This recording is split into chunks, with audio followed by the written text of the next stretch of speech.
પ્રભુના જે ઉત્તમ વચનો છે એ વચનોમાં આપણે થોડું પ્રેઝના અનુસંધાનમાં આપણે જોવા માંગીએ છીએ. ખાસ કરીને આપણે સ્તુતિ ના સંદર્ભમાં આપણે જોવા માંગીએ છીએ.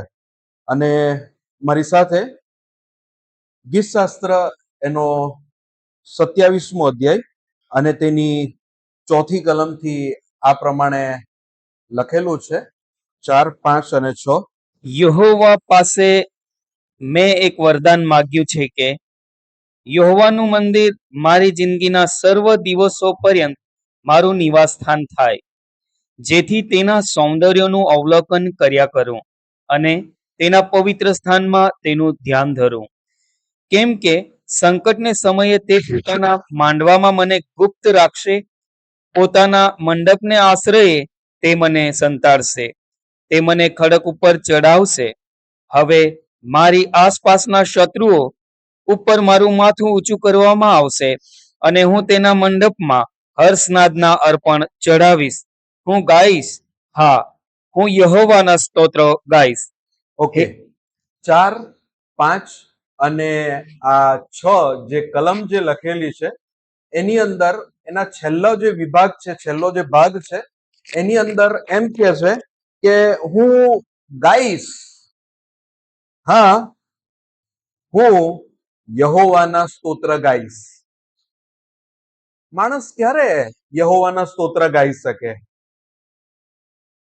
જો 4થી કલમ જ્યારે એક વ્યક્તિ પોતાના જીવનમાં સંકલ્પ કરે અને એમ કે યહોવા પાસે મેં એક વરદાન માંગ્યું છે, કાં તો મેં એક યાચના કરી છે અને દેવને મેં એવું કીધું છે કે તમારું જે મંદિર છે મારી જિંદગીના સર્વ દિવસો પર્યંત મારું નિવાસસ્થાન થાય, જેથી તેના સૌંદર્યનું અવલોકન કર્યા કરું અને તેના પવિત્ર સ્થાનમાં તેનું ધ્યાન કરું.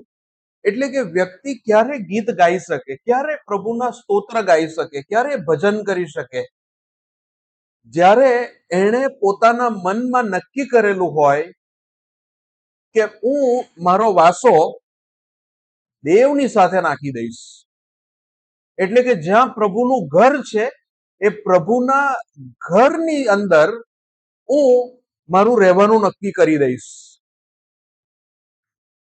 આજે તમે જુઓ કે ઘણા બધા જે ભાઈઓ અને બહેનો જે લોકો જોબ કરતા હોય છે, તો એમ તમે જોવા જાઓ તો તમારા આખા દિવસનો જે ટાઈમ જે તમારો સ્પેન્ડ કરો છો એ ટાઈમ તમારો ટ્રાવેલિંગમાં અને બીજો ઓફિસમાં, 2 જગ્યા પર જતો હોય છે. અને સુવાને માટે જ તમે ઘરે જતા હોવ છો, પણ તેમ છતાં બી તમે તમારા ઓફિસને તમે કોઈ દિવસ એવું નથી કીધું કે આ મારું ઘર છે. તમે કોઈ દિવસ એવું નથી કીધું કે આને હું મારું નિવાસસ્થાન બનાવું છું. તમે કોઈ દિવસ એવું નથી કીધું કે મારી ઓફિસ જગ્યા કેવી સરસ કેબિન મને મળે, એની અંદર એસી લાગેલું હોય, એની અંદર છે અદ્ભુત રીતે તમારી ચેર્સ, ટેબલ્સ, એમ્પ્લોઈઝ બધી જ વસ્તુઓ સરસ સરસ હોય તમને. પણ તમે એને કદીએ તમારું જે દેવનું જે રીતે નિવાસસ્થાન હોય ને તમને જેની ઝંખના લાગેલી હોય, તો તમે ભલે ઘરે રાત્રે પહોંચતા હો પણ તમે હંમેશા ઘરમાં હું આમ કરીશ, ઘરમાં હું આ ચેન્જ કરીશ, પાણીનું આ બગડી ગયું છે તો તેને હું અહીંયા બદલાવીશ. તો તમારે તો ખાલી રાત્રે જ પીવાનું છે ને, તો બી મારે બદલાવું છે, કારણ કે ઘર છે. આપણે આ રીતે ઈશ્વર સાથે રહેવા માટેનું હંમેશા વિચાર કરેલા છે? આપણે વિચારતા નથી. એટલે કે વસ્તુ શું થઈ જાય કે ઈશ્વરનો જે નિવાસ છે, કાં તો જે રહે છે એ આકાશમાં રહે છે, સ્વર્ગમાં રહે છે, અને આપણે જે પૃથ્વી પર છે એ ટેમ્પરરી હોમ છે. ટેમ્પરરી એમ માનો કે કોઈ કામને માટે તમને પૃથ્વી ઉપર વિઝા આપેલા છે અને તમને અહીંયા ટેમ્પરરી મૂકેલા છે, પણ અહીંયા આપણે કેટલું બધું ભેગું કરી લઈએ છે. આપણે બહુ બધું ભેગું કરીએ છીએ. જેમ કે બાઇબલ કહે છે એ ખોટું છે એવી રીતે આપણે અહીંયા બધું સંગ્રહ કરીએ છીએ, 100 વર્ષ કરતા વધારે જીવવાના છે, એવી રીતે આપણે બધું અહીંયા જીવી રહેલા છે. ને એના લીધે કરીને આપણે દેવના નિવાસ સ્થાનની કદર કરતા નથી.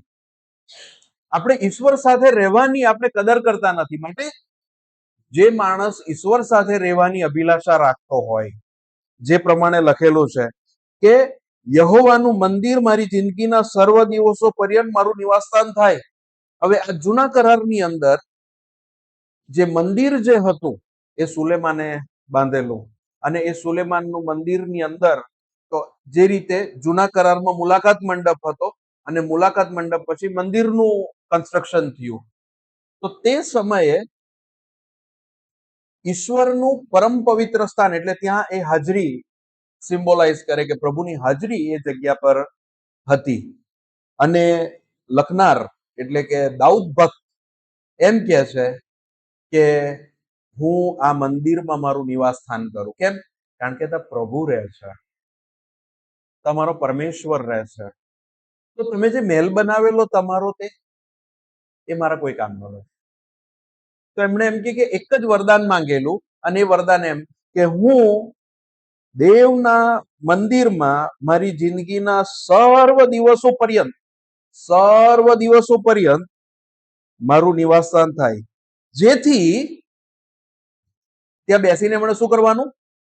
તેના સૌંદર્યનું અવલોકન કર્યા કરું, અને તેના પવિત્ર સ્થાનમાં તેનું ધ્યાન ધરું. એટલે કે એ વ્યક્તિ એટલે દાઉદ ભક્ત એમ કે છે કે મારે પ્રભુ સાથેના સંબંધમાં મારે વધારે ને વધારે નિકટતામાં આવવું છે, મારે વધારે એમના તરફ ફોકસ કરવું છે, એમની તરફ મારું ધ્યાન જવું જોઈએ.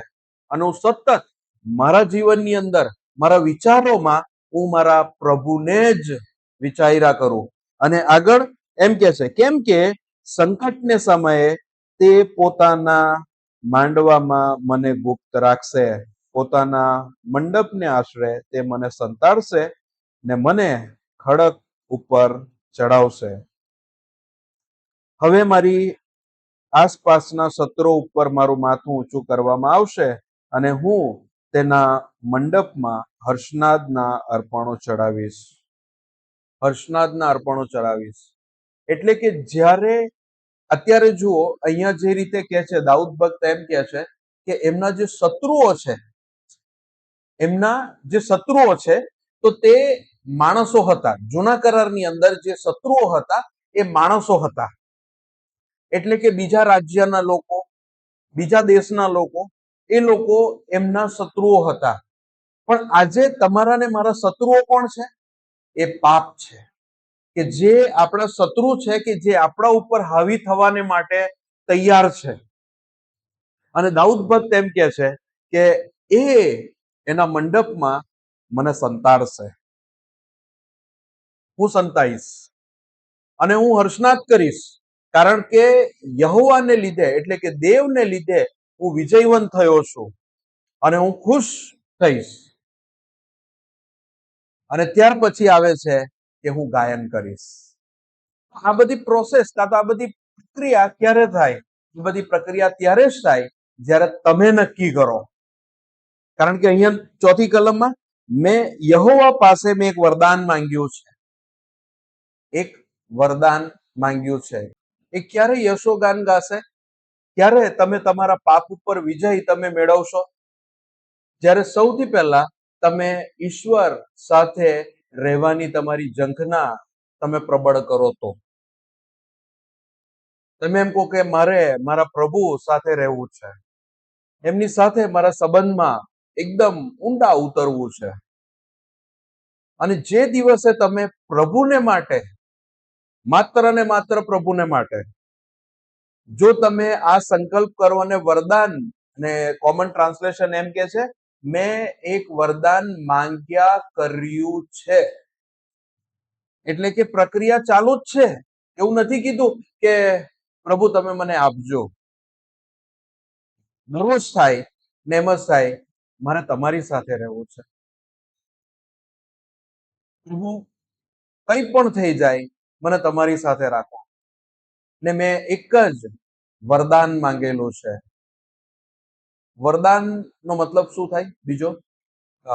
એકચ્યુઅલી વરદાન જે વર્ડ છે એ વરદાનનો મતલબ કેવી રીતે થાય કે જો તમે કેટલીક જૂના એની અંદર તમે જોતા હોવ ને તો ત્યારે ઈશ્વર તમારી આગળ પ્રગટ થઈને એમ કે માંગ હું તને શું આપું.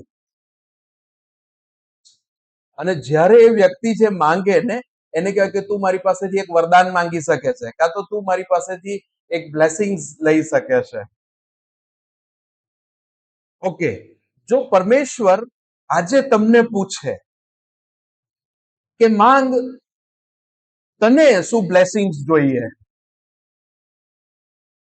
શું તમે આવું કહેશો મારે તમારી સાથે રહેવું છે? એવું કહેશો કે મારે કોલેસ્ટ્રોલ વધી ગયેલું છે, પ્રેશર, ડાયાબિટીસ, કે મારા દેવું વધી ગયું છે અને તે દૂર કરી આપો, પછીથી હંમેશા હું ચર્ચમાં જ રહીશ? શું આપણે આવું વરદાન માંગી શકીએ? આપણા માટે બહુ જ ઇમ્પોર્ટન્ટ છે કે તમે કઈ વસ્તુ માંગો છો, તમે કઈ વસ્તુ દેવ પાસે અભિલાષા રાખો છો, કઈ વસ્તુની તમે ઝંખના રાખો છો. અને ઘણી વખત બ્રધર ને સિસ્ટર, અહીંયા જે તમે પ્રાર્થના કરો ને, તમે જાહેરમાં જે પ્રાર્થના કરો ને, એ વાસ્તવિક હોતી નથી. એ વાસ્તવિક હોતી નથી.